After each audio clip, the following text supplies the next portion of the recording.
Salam, 44-cü sualın izahını istəmişdiniz. Gəlin, izahına baxaq. Demək bizə verir ki, sahəsi 108 olan ABCD paralelogramında AK bərabər BK. Olarsa BFC üçbucağının sahəsini tapın. Gəlin qeyd edək. ABCD 108-dir. AK BK-ya bərabərdir. Bunları da qeyd edirəm. S üçbucaq BFC. Bunu soruşur. Yəni, bu üçbucağın sahəsini soruşur. İndi gəlin tapaq. Bizə buradan BD diaqonalını verib. Gəlin digər diaqonalı da çəkək. Adi diaqonalı çəkirəm və bu nöqtəyə yazıram O. İndi baxaq.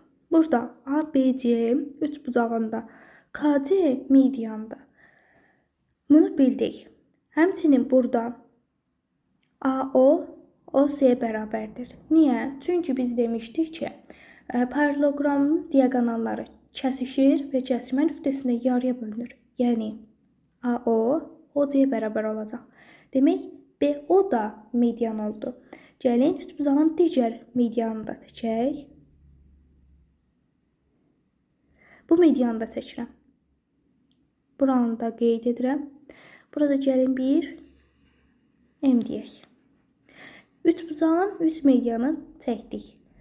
Belə bir xassəmiz var ki, üçbucağın medianları üçbucağın sahəsini bərabər hissələrə bölür. Yəni, burada S, S, S, S, S, S. Yəni, 6 bərabər sahəyə bölür.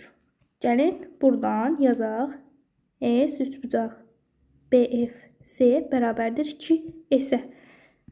Yəni, buradan görünür ki,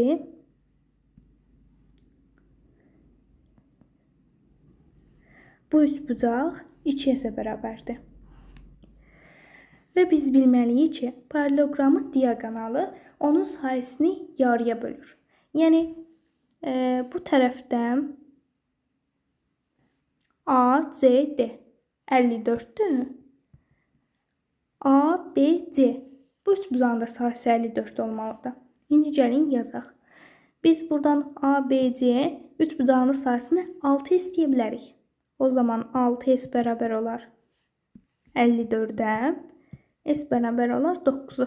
Biz S-i tapdıq 9. Getirib burada yerinə qoyaq. 2 vurulsun 9 bərabərdir 18. Biz tapdıq ki, BFC üçbucağının sahəsi 18-dir.